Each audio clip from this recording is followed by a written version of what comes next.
So guys, let's discuss this question. Question is commodities X and Y have same price elasticity of supply. देखो elasticity of supply good X का निकालो या elasticity of supply good Y का निकालो, same ही value है ये बोल रहा है। तो अगर मैंने X का इलास्टिसिटी ऑफ सप्लाई निकाल दिया तो वही सेम इलास्टिसिटी ऑफ सप्लाई मैं Y के लिए भी यूज कर सकता हूँ। अब आगे क्वेश्चन पढ़ते हैं।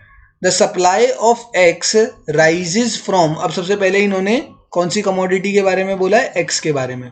वाई का भी कोई डिस्कशन नहीं है। तो प्राइस कितना है इसका? अच्छा, प्राइस के बारे में नहीं बता रखा, हमें परसेंटेज चेंज इन प्राइस दे रखा है। या पहले क्वेश्चन पढ़ते हैं। क्वेश्चन में क्या है? The supply of X rises from 400 to 500 units. Quantity 400 से कितनी हो गई? 500 यूनिट्स हो गई due to 20% rise in its price. हमें percentage change in price mentioned है क्वेश्चन में, कितना? 20%। तो देखो अगर मुझे elasticity of supply of X निकालनी है तो मुझे क्या पता होना चाहिए? मुझे पता होना चाहिए percentage change in quantity supplied of x upon percentage change in price of x. ये दोनों वैल्यूज मुझे पता होनी चाहिए, तभी मैं elasticity of supply of commodity x निकाल सकता हूँ।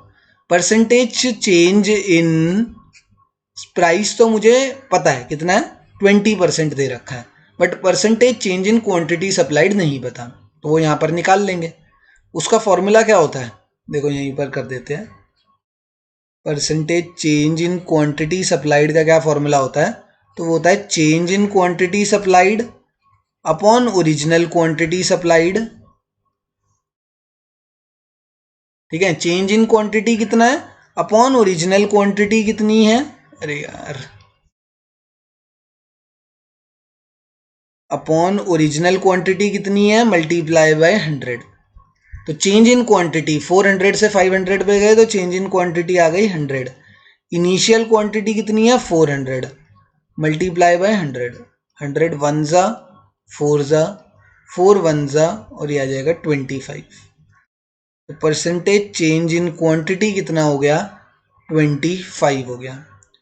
अब यहाँ पर 25 अपॉन 20 है तो ये हो जाएगा मेरा 4/5। इसकी अगर मैं वैल्यू निकालूंगा तो ये निकल कर आएगा 1 पॉइंट कितनी आएगी? 1.25 आएगी। तो elasticity of supply of commodity x कितना है? 1.25। ठीक है, ये कैलकुलेशन करने के बाद मेरा elasticity of supply of commodity x निकल कर आया, दैट इज 1.25। अब देखो मुझे क्या बताया गया था क्वेश्चन में कि जितनी इसकी वैल्यू होगी उतनी ही elasticity of supply commodity Y की भी होगी। तो elasticity of supply of commodity Y मुझे पता लग गया, वो भी 1.25 होगी। अब हमसे आगे क्वेश्चन पढ़ते हैं। यहाँ तक तो हो गया क्वेश्चन कंप्लीट। अब हमसे जो क्वेश्चन में मांगा गया, आंसर क्या मांगा गया है? Calculate the percentage fall in supply if of Y, commodity Y, if price falls by 8%। ठीक है, elasticity supply of commodity Y का फॉर्मूला होगा percentage change in quantity supplied of Y upon percentage change in price of Y. देखो elasticity of supply तो हमें पता है, वो तो दोनों का सेम है, 1.25 ही होगी।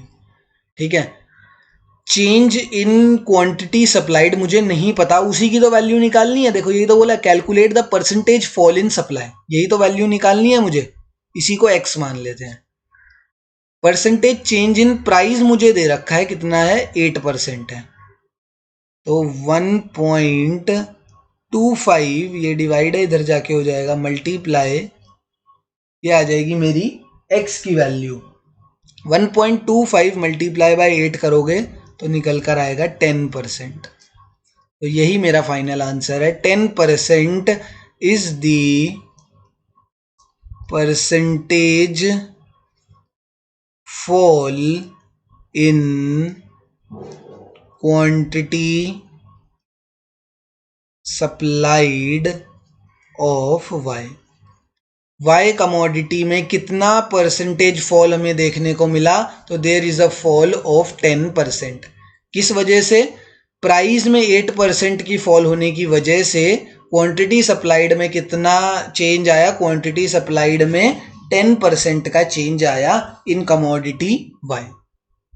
ठीक है ना, तो हमने इसकी वैल्यू निकाल ली। बस ट्रिक यहाँ पर क्वेश्चन में सिर्फ इतनी थी कि पहले हमें इलास्टिसिटी ऑफ सप्लाई एक्स का निकालना था, एंड हमें क्वेश्चन में मेंशन था कि एक्स का elasticity of supply and Y का इलास्टिसिटी ऑफ सप्लाई सेम है, तो ये 1.25 हमने यहाँ पर इक्वेट करा एंड हमने अपना आंसर निकाल दिया।